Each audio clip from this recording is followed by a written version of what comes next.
Bon les amis, vous l'attendiez, je l'attendais et c'est enfin arrivé. Une fois n'est pas coutume, une nouvelle vidéo. Et aujourd'hui, encore et toujours, la Première Guerre mondiale. Et plus précisément, les masques à gaz durant la Grande Guerre. La Première Guerre mondiale a été le terrain d'essai de nombreuses armes, que ce soit les avions, les chars ou même tout simplement les gaz de combat.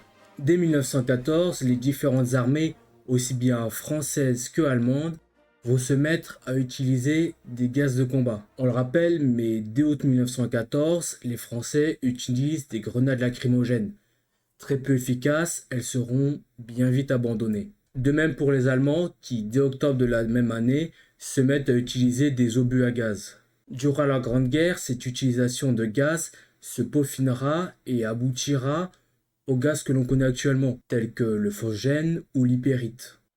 Et face à cela, les différentes armées n'ont pas tardé à équiper leurs soldats de protection contre les gaz. Pour le cas de la France, elle va premièrement commencer par équiper ses soldats de simples compresses imbibées de neutralisants, puis de cagoules, bien qu'elles n'étaient distribuées qu'à très peu d'exemplaires. Cependant, la France, contrairement à l'Allemagne et à son Gummismaske, n'a toujours pas de réel masque à gaz.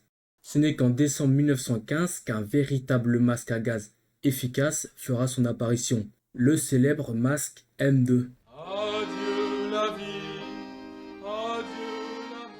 C'est un masque dont l'objectif premier est la mise en place rapide.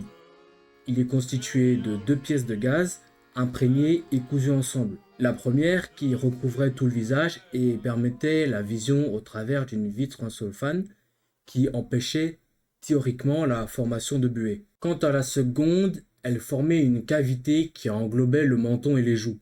Le maintien se faisait donc sur le visage et était assuré par deux sangles élastiques fixées au coin supérieur du masque, et ce en se positionnant derrière au-dessus de la tête. Bon, c'est bien beau tout ça, mais et la RS-17 dans cette histoire? Eh bien, sa conception ne commencera qu'à partir d'août 1916 et il ne sera adopté qu'en 1917, d'où ce nom d'appareil respiratoire spécial 1917.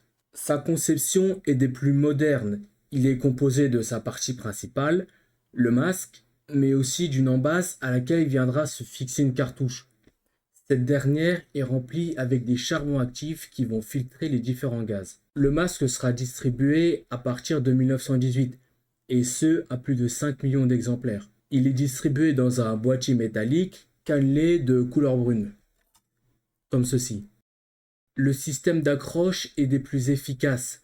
C'est un élastique en 3 parties qui vient facilement se fixer à la tête du soldat. Et à l'inverse des anciens modèles, celui-ci est en une seule partie. C'est bien plus simple comme ça. Quand le soldat ne le porte pas, il peut l'accrocher à son cou via une petite cordelette présente sur la boîte. Aux côtés du masque M2, l'ARS sera le masque iconique du soldat de la Première Guerre mondiale. Mais quel sera son avenir dans le monde de demain? Après 4 ans d'espérance, tous les peuples alliés... Et bien après la guerre, le masque aura le droit à un successeur digne de ce nom, l'ANP-31, entre autres.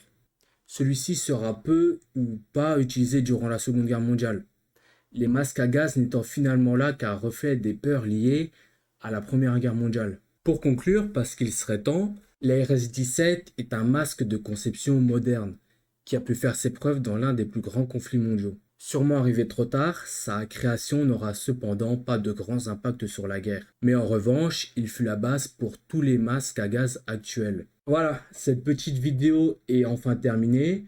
Je vous donne rendez-vous, je ne sais pas quand, sans doute dans plusieurs mois. Mais d'ici là, prenez soin de vous et à une prochaine.